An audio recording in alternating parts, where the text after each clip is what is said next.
Okay, so here is 1.5, and so we're still doing the same stuff. We're just going to look at special products of binomials. So same stuff, just looking at the special cases. So right here, if you're going to square, in this case, a plus b, the most common mistake students make is they'll be like, oh yeah, it's just a squared plus b squared. And so that's actually incorrect, okay? Because whenever you square something, you multiply that factor to itself. Um, and so that's what I have written down right here. So really, it's supposed to be a plus b times a plus b. And then you're supposed to go ahead and FOIL it together. A times a is a squared. And then what happens is you get an AB here and then an AB here also once you fix the order. And so you end up getting two of them. So 2 times AB, whatever we have right there. In this case, it's A and B. And then B times B, which is B squared. And it works the same way if you have a minus. The only difference is in the middle, you'll have minus 2AB. So there's a couple ways you can approach this. The traditional way that we typically show students at first is that you can go ahead and write it out as p plus 2 times p plus 2, and then go ahead and FOIL it. So p times p is p squared, p times 2 is plus 2p, 2 times p is plus 2p, and then 2 times 2 is 4, and then you can go ahead and add those, or yeah, add those terms in the middle, combine them, and so we're going to end up with, hold on one second.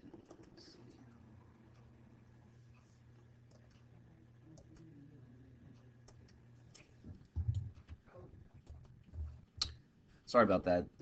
Sometimes my pen acts up on me that I have in the office, and it's doing it again. Let's see, 2, there we go.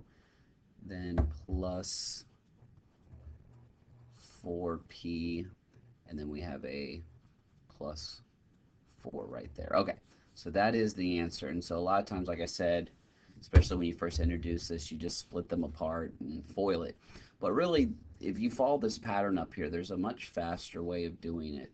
And so the pattern is basically you square the first term, see, a squared, then you multiply the terms together and double it. So see, you multiply a and b together and double it, basically, hence there's the 2 times ab, right?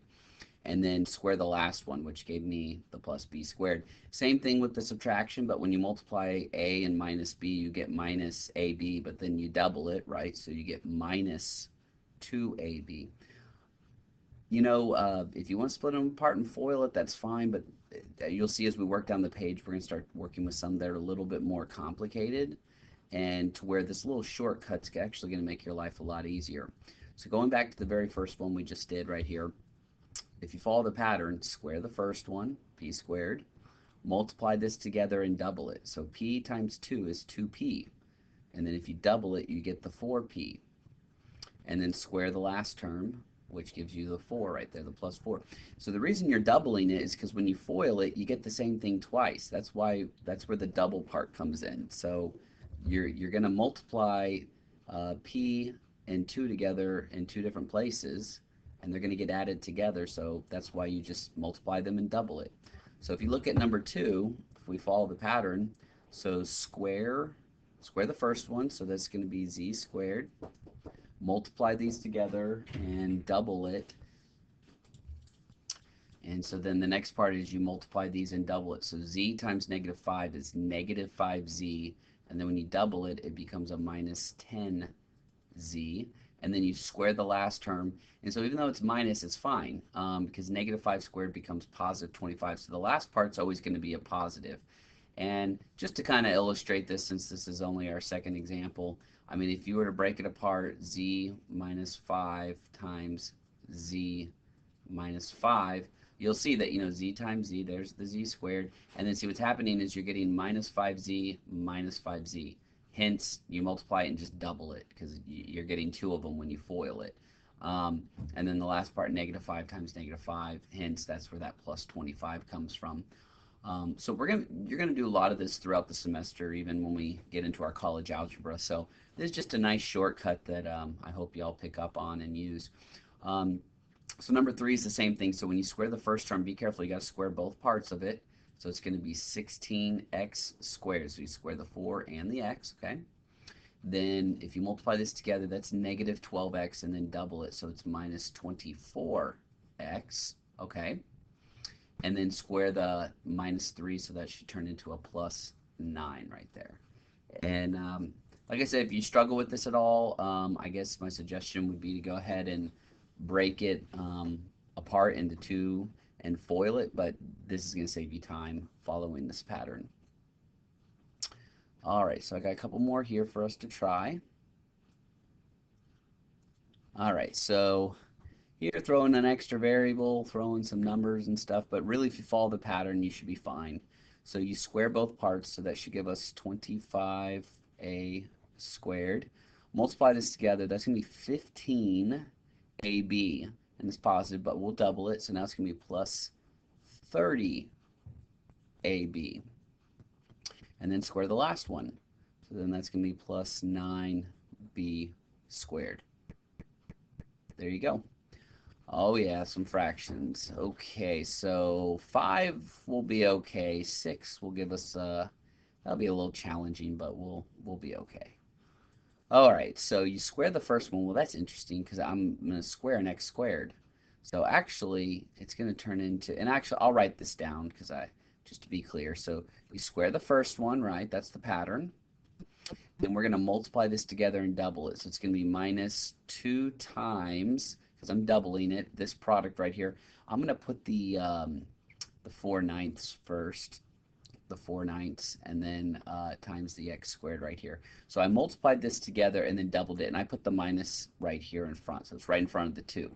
So it's minus 2 times, and then these two getting multiplied together. Okay, that's been the pattern. Okay, so don't get too hung up on this. It's been the pattern. The only difference is I kind of put the 2 there for right now because I am going to have to multiply it with the 4/9. And then the last part is you square this. And so it's going to be a plus because when you square anything, it's always going to come back positive. And once again, I'll just go ahead and write it down just to be clear what we're doing here. So the last thing we want to do is clean this up. So power to a power, that's going to get us x to the 4th power. Okay, here I'm going to turn that 2 into a fraction. So 2 and 4 doesn't reduce with the 9, so there's not really anything we're going to be able to do here.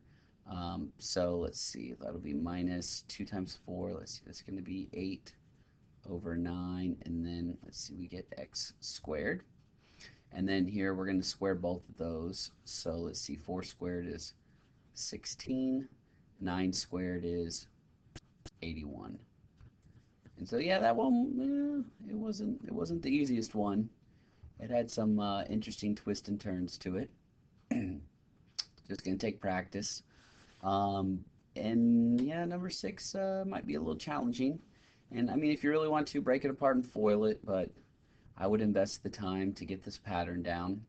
And look, number 6 is not one that we're going to see very often, to be honest. This is kind of an extreme example here, okay? But this really solidifies if you got it down, though, you know, a problem like this. So let's square the first part. So we're going to square the 1/4 x squared, and once again, I'm going to do it in 2 steps like I did the previous one. Now it's addition, so you're going to have plus 2 times these doubled together. And so once again, I'm going to go ahead and just write all this stuff out. So I'm going to put all the numbers next to each other. So the 2 times the 1/4, and then times the 4/7, and then you get the x squared. So the pattern is multiply this together. That's this part right here. I just kind of cleaned it up a little bit. I put the 1/4 and the 4/7 next to each other. And I put the x squared here. And then you're supposed to double it. And that's kind of hard to do all that in your head. So that's why I wrote it out. And then the last part is to square the last term. So we're going to square the 4/7 right here. So we're going to square it. So now we just have to clean it up. And I'm not saying this stuff is easy, but each little part, if you just take it little at a time, you should be all right. So here you're going to square the 1 and the 4. So 1 squared is just 1.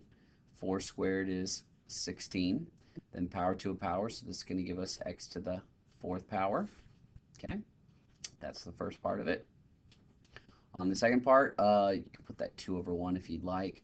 And so if you notice, actually you can make your life quite a bit easier by knocking out those 4's right there. They reduce down to 1's. So really what you're left with is 2 times 1 times 1. 2 times 1 times 1. So let's see, you're left with a 2 over 1 times 7. So that's just 2 over 7. And then don't forget about our x squared there. And then the last part is we need to go ahead and square this fraction right here. So 4 squared is 16. 7 squared is 49. And there you go. Okay, like I said, you're not going to see a lot like that. Most of them are going to look like the first three, to be honest. So going back up here, most of them are going to look like these first three. Might throw in one like number 4, but 5 and 6, they're just trying to make sure, we know what we're doing, and then also it's good to practice your fractions and stuff like that.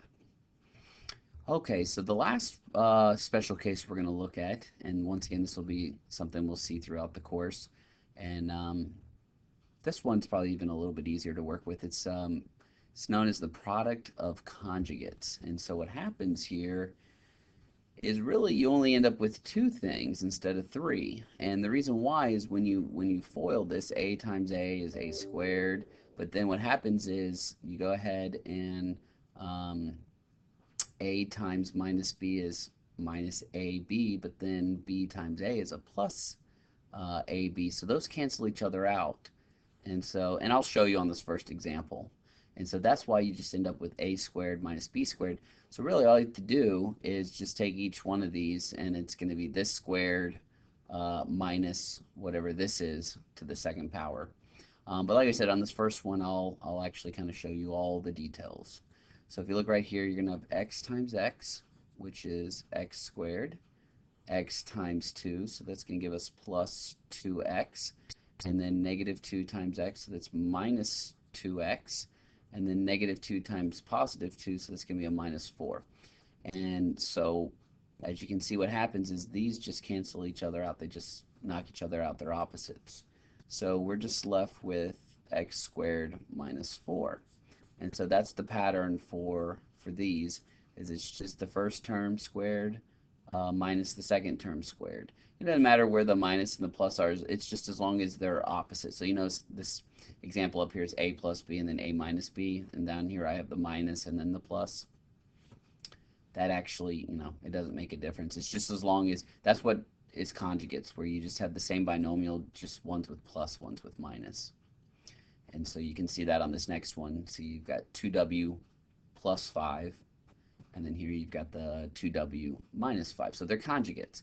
And if you want to, you'll still end up with the same answer if you FOIL it all the way out, but really you just need to do 2w squared minus 5 squared. And so we end up with 4w squared minus 25, because that minus is not part of the 5 right there. So you just square the 5, get 25, and then that minus stays right there.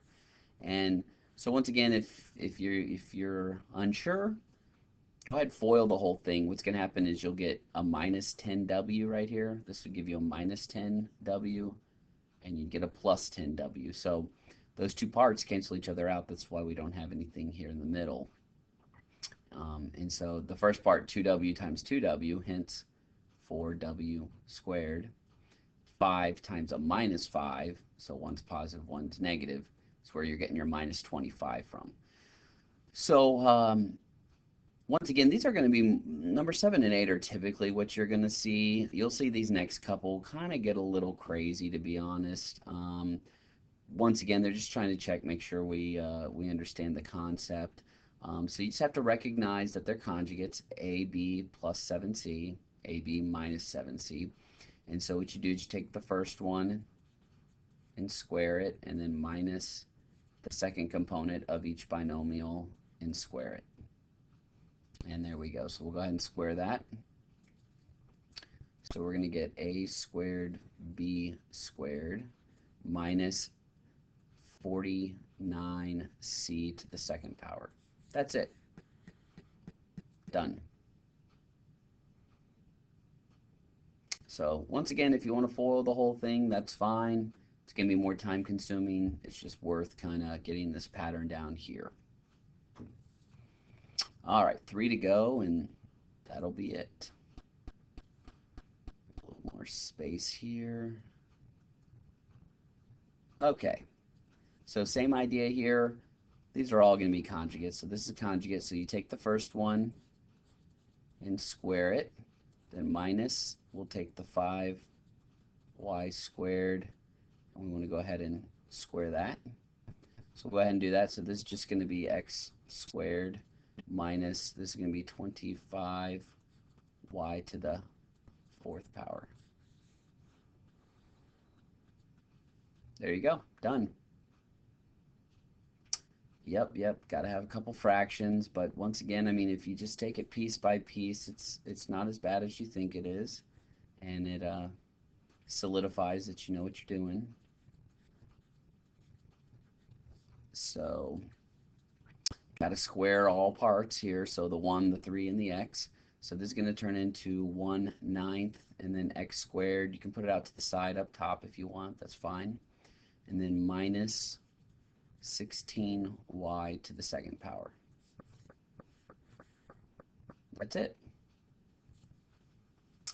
Last one looks kind of crazy, but really this is nothing that we haven't done in our previous sections. So what we're going to do here is we're going to take 2/7 x to the 3rd w.